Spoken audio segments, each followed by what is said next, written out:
டிரைவராக இருக்கிறவங்க இவர் டிரைவராக நடிக்கிறாரு. யார்? ரஜினிகாந்த். வண்டியை ஸ்டார்ட் பண்ணும்போது என்ன செய்வாங்க? சாவியை அப்படி போட்டு அப்படி அடிப்பாங்க. அவ்வளோதானே? அதாத்தானே இவர் செய்யணும். டிரைவர் மேலே ஏறி உட்காந்தோடனே சாவியை அப்படி அப்படி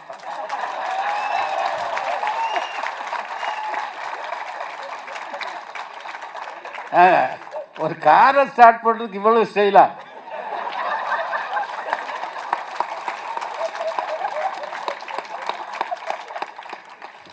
அன்னைக்கு முடிவு செய்தேன், என்னைக்காவது ஒரு நாள் வந்தார் இவரைத்தான் வச்சு ஹீரோவாக நடிக்கணும். இதுதான் உண்மை.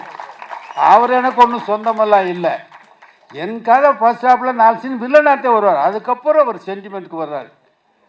எடுக்க சொல்லிவிட்டு எங்கள் அண்ணன் தேவர் காலவாரி விட்டாலே, அவனை வில்லனாக போடுறா, ஜெய்சங்கரை போட்டால் பூஜை அன்னைக்கு 3 லட்சம் அவனை கொடுப்பான்டா, வேணாண்டானார்.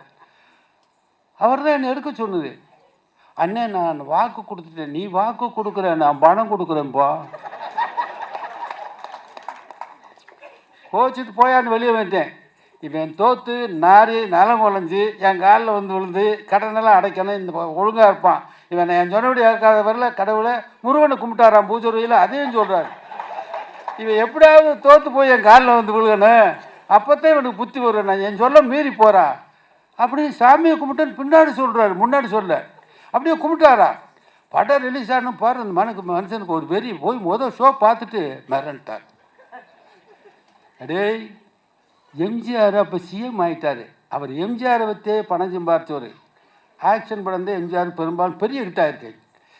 கலைஞானா நான் படம் பார்த்தேன்டா, ஓம் பக்கமாக முருகன் இருக்கான்டா.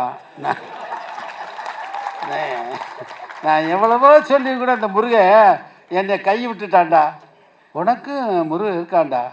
என்னடா அவன் ஃபைட்டெல்லாம் பண்ணுறான்டா. அட சிவாஜி மாதிரி மேலே பார்த்துட்டு நல்லூர் நரியூருங்கிறான். எல்லா ஆங்கிலும் அவன் நல்லா நடிக்கிறான். நல்லா என்னோட பெருமா நான் என்னமோ நினச்சேன், எங்கேயோ பெரிய ஹீரோ பிடிச்சிட்டேடா. எனக்கு ஒரு உதவி பண்ணுறான்னார். என்னன்னு எனக்கும் ஒரு 2 படம் வாங்கி கொடுவாங்க.